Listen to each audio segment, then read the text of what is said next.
सारिदुवार हालामनि 3 नं बगिजुलि गामियाव धोननि बिमा लक्ष्मीनि फुजा खुंफुंनो साखाफारा खालामदों। सिगांनि बोसोराव खुंफुंनाय बादिनो देग्लायबो 27थि खेब श्री श्री धोननि बिमा लक्ष्मी फुजा खुंफुंनो साखाफारा खालामदों सारिदुवार हालामनि 3 नं बगिजुलि गामियाव।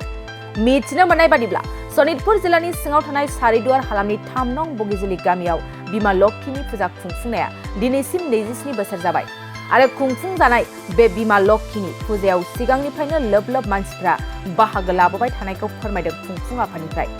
बे समाव खुंफुं आफादनिफ्राय खौरांगिरिनि सिगाङाव मा फोरमायखो आबुङै मिथिना ला। उदीयमान যুৱকখিনি যে যুৱ সমাজৰ সজনত যিখন আমি মেলা পাতিছো, আমি মোৰ ইয়াতে ময়ো বড়ো বুজি পাওঁ, বড়ো ক'বলৈ জানো, তথাপিও মই মানে ইয়াত অসমীয়াতে কোৱা অৰ্থটো হ'ল আমাৰ ইয়াতে যিটো যুৱ মৰ্চ বা যুৱ উদ্যোগ কিবা পাতিছো, গতিকে মোৰ ইয়াতে বড়ো বুলি অকলে নাই, গোটেইখিনি মিলি পেলাই থকাৰ কাৰণে মই অসমীয়াত ক'ব লগা হৈছে। গতিকে আমি এইটোৱে উদ্দেশ্য লৈছোঁ যে আমাৰ তেনেকুৱা পিঢ়ি বহুত উঠি গ'ল। আজি লাইন আহিলে বগীজুলিত বা লাইট পালে কিবা পালে মাটি বাৰী ভাঙি পেলাই পাহাৰ সমান কৰি পেলাই খেতি কৰি খালে, কিন্তু তথাপি তেনেকুৱা এখন মেলা বা চকৰিত ঘূৰাবলৈ কাৰো সাহস নাছিলে বা আমি সেইটো এটা সাহস লৈ পেলাই আমি দুখীয়া দুৰ্গতি ল'ৰা ছোৱালীবিলাকক দূৰত নি পেলাইতো দেখুৱাব নোৱাৰোঁ। গতিকে মইতো বাদেই দিয়ক, মোতকৈতো আৰু দুখীয়া ল'ৰা ছোৱালী আছে বা মাক দেউতাক আছে, সিহঁতৰ যাতে অলপ সুবিধা হয় বুলি আমি এইটো এটা আমি যুৱ সমাজৰ যুৱ উদ্যোগে আমি এইটো এটা কিবা কৰি পেলাই আমি মেলাটো আহ্বান কৰিছোঁ ইয়াতে। অৱশ্যে মই এতিয়া ক'বলৈ আৰু দুবাৰ কিবা নকৰোঁ, আপোনালোকৰ অকণমান দীঘলীয়া সময় যাব। উপৰোক্ত কিবা আমাৰ বিপুল বড়ো ছাৰেতো কৈয়ে গ'লে, সেইখিনি আইটেমে টোটেলি আছে, বাকীটো মই ক'ব লগা একোৱেই নাই। আপোনালোকে গম পালে বড়োতে যিটো কৈ দিলে, মই অসমীয়াতে নকওঁ আৰু কিনো কৈ থাকিম। অলৰেডি আমাৰ পাৰ্মিশ্যন হৈ গৈছে আৰু পূজা প্ৰশাসনক আমি জনাই দিয়া মতে তেওঁলোকৰ দায়িত্ব মতে তেওঁলোকে নিজৰ দায়িত্ব প্ৰশাসনে দায়িত্ব পালন কৰিব। গতিকে আমি তাত ক'ব লগা একো নাই। আপোনালোকে মাতিব আমাৰ যদি কিবা এটা প্ৰব্লেম হয় বা যদি কোনোবাত মতলব মানে কিবা এটা যদি বেছি কঠিনতা কিবা এটা পৰিস্থিতি এনেকুৱা ধৰক অনিষ্টশীল বা কোনোবা এটা কাজিয়া পেচালৰ দুৰ্যোগ আহি যায়, তেতিয়া সময়ত আমি প্ৰশাসনক জনোৱাটো আমাৰ কৰ্তব্য। আৰু এনেও আমি জনাম, মুঠতে আমি আজিৰ পৰা আমি মেলা ষ্টাৰ্ট কৰিম আৰু আপোনালোকৰ অহাটো আপোনালোকৰ কৰ্তব্য। আহে নাহে আমি এইটো ক'ব নোৱাৰোঁ, আমি কৈ থোৱা ক'বই লাগিব, আমি সেইটো আমি জনাবই লগা আছে আৰু জনাবই লাগিব। আমি बड'लेण्ड बुब्लिनिसिम जोंनि बे खुंगा 27थि लोखि फुजानिसिम लोखि फुजानिफ्राय नोंथांमोननिसिम गाहाम हामलायनाय थाबाय। जों दिनै 2 बोसोर जाबाय मेला लाबोनाया। जेनेबा जों लोखि फुजा ओरैनो गामिनि रायजोजों लोगो नांनानै जों बेयाव खुंबाय थानाया दिनै 27 बोसोर जाहैबाय। दायो जों नुबाय बे जोंनि बगिजुलि ओनसोलाव बृहत मोनसे फरेस्ट डिपार्टमेन्ट फरेस्ट भिलेज होनना बुंजायो। बे फरेस्ट भिलेजाव जों बिदि डेभेलप नुजाफैनो हायाखै। बेनिखायनो बे गामिखौ जेनेबा पपुलार खालामनो थाखाय जों डेभेलप खालामनो थाखाय जोंनि उजिबोनाय सेंग्रा सिख्लाफोरखौ लानानै एबा उदीयमान जुबक जल सेंग्राफोरखौ लानानै जोङो मोनसे गोबां साननायनि गेजेरजों जोङो बे मेलाखौ लाबोनाय जादों। आरो बे मेलानि गेजेरजोंनो जों बेखौनो फोरमायनो नागिरदों जे जों गोदोनिफ्रायनो जोंनि आबौ आबैनि दिननिफ्रायनो जों बेयाव हादानाव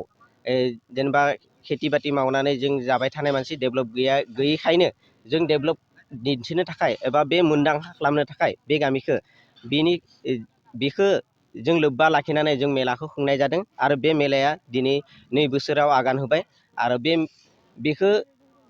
बे मेलाखौ लाबोनायनि गुबै जाहोनानो जाबाय जोंनि गोदोनिफ्रायनो आबौ आबैनि दिननिफ्रायनो आइ आफामोननि दिननिफ्रायनो बिदि मेला, बिनिफ्राय 20 किल'मिटार 25 किल'मिटार गोजानाव थांनानै बिसोरो बेफोर मेलाखौ नायनो हायाखै एबा नायनो लामानि उसुबिदायाव, गारि मटरनि उसुबिदायाव बिसिमहालागै थांनानै बिथांमोना नायनो हाया आरो गथ'फोराबो बे मेलानि बागै जेबो मोनथियाखै। बेनिखायनो बेफोरखौ जों दिन्थिनो थाखाय बे मेलाखौ लाबोनाय जादों। आरो बे मेलायाव जोंनि बेयाव गोबां गथ'फोरनि बारज्ल'नाय, दैयाव गेलेनाय, नावजों दैयाव गेलेनाय, बिदिनो बारज्ल'नाय खेला दं। फुथलाजों गाखोनानै जों फिदिंनाय माबा खेलाफोरखौ लाबोनाय जादों। सार्केस, ओमफ्राय आरो गिदिर सोरखि खेलखौबो लाबोनाय जादों। ओमफ्राय जों मोनसे ट्रेनबो दं। ड्रागन ट्रेनाबो दं बेफोरबायदि लाबोनाय जादों जों आरो सिगांनि बोसोराव सिगांनि बोसोरावथ' जोङो बहुद खमानो जाबाय माने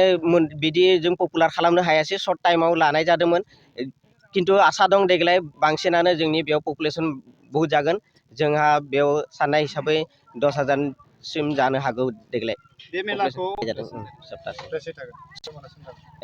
28 तारिख 28 अक्ट'बरनिफ्राय 3 अक्ट'बरसिमहालागै थाङो 3 नभेम्बर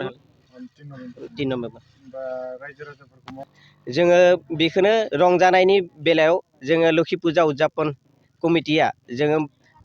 गोबां रंजानायनि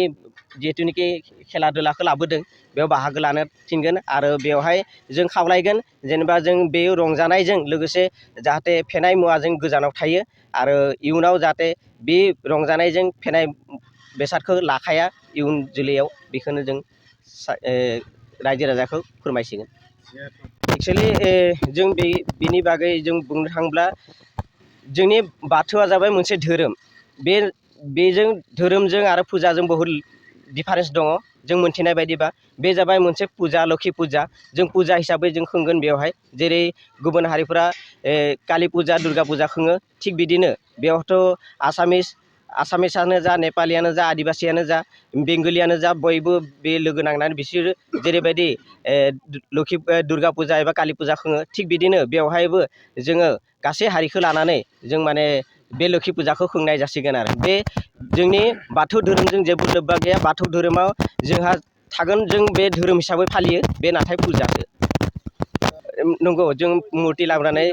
लोखि मुर्तिखौ लाबोनानै जों खुंनाय जासिगोन आरो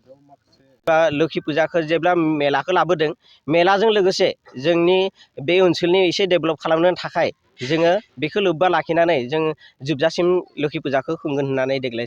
थिरांथा लानाय जादों जों प्रखाखननि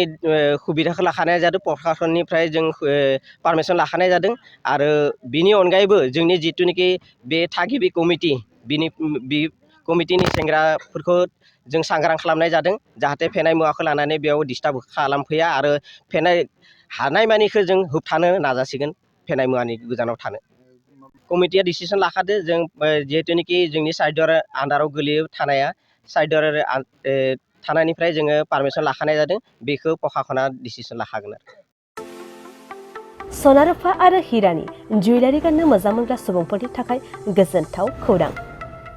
दासान्दि फुजा बोथोरखाय खम बेसेनाव फानगासिनो MSCB जुवेलार्सआव सना रुफा आरो हिरानि समायना रमायना जोंख्लाबनाय जुवेलारिज MSCB जुवेलार्सआव मोननो हागोन राजकोट जुवेलारि कास्टिं जुवेलारि कलकाता जुवेलारि मेसिनजों बानायनाय जुवेलारि आरो आखाइजों बानायनाय जुवेलारि लोगोसेनो हाबा हुखायाव गाननो थाखाय सना आरो हिरानि समायना जुवेलारिसफोरखौबो मोननो हागोन MSCB जुवेलार्सआनो दं क'क्राझार सहरजों नांजाबनाय क'क्राझार रेल गेटनि साखाथि वार्ड नं 5 बिबेकानन्द फर्टआव MSCB जुवेलार्सजों थोंजोङै जगाजग खालामनोबो हागोन 9954273079 जानबुं अनजिमायाव